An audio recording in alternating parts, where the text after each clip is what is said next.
There's a kind of fear that doesn't scream.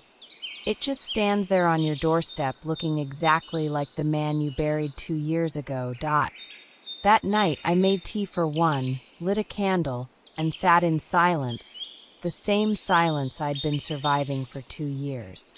The same silence that fell over my life the day Logan died. The car crash had been brutal. Fire. No survivors. His body identified by what was left of his dental records. We held a closed casket funeral. I picked out the wood. I folded his favorite sweater and placed it on top. I buried my husband. I wept until I couldn't breathe. I had to be strong for the world. But inside I shattered. Until last Tuesday.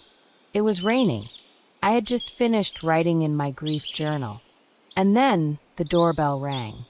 11:14 p.m. I wasn't expecting anyone. When I opened the door, my world cracked again. He was standing there, drenched, pale, hair longer, scar on his left cheek. But the eyes? They were Logan's. Exactly Logan's. He whispered, "Renee." I stepped back, dropped the mug. My heart raced. I couldn't speak. I felt like the ghost. "I know what this looks like," he said.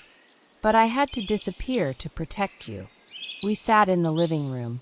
I wrapped myself in a blanket, but it couldn't warm the frost in my blood. He told me he worked with something bigger than the military, that he discovered things he wasn't supposed to, that the crash was planned, and he was forced into hiding. I wanted to believe him, but his voice, it carried a weight I didn't recognize. He didn't know the dog had died. He didn't remember our secret code words. He didn't smell like Logan. He smelled like rain and strangers. Still, I listened. He cried, told me how hard it was, how he never stopped loving me, how every day he watched me from afar just to make sure I was okay. And then he slept on the couch. That night, I couldn't sleep. I dug out old letters from Logan.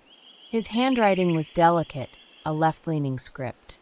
The man on my couch, his signature was right-leaning. Strong, calculated. The next morning, he made pancakes, just like Logan used to. But he served them with blueberries. Logan hated blueberries. I called my sister. She drove over in silence, stared at him through the window. "That's not your husband," she whispered. And I knew she was right. I went upstairs, found the old shoebox. Inside Logan's watch. The inscription inside read, "Until time gives up." I asked this man to read it. He held it upside down. That night, I confronted him. "Who are you?" He didn't answer at first, then said, "They changed me. I didn't want to forget, but they made me." Before I could ask who they were, headlights lit the windows. A black SUV. No plates. 2 men got out. They didn't knock. They entered, and without saying a word, they restrained him. One of them turned to me and said, "Ma'am, this never happened." They left me with silence again. But on the floor, I found something. A photograph of me and Logan at our honeymoon.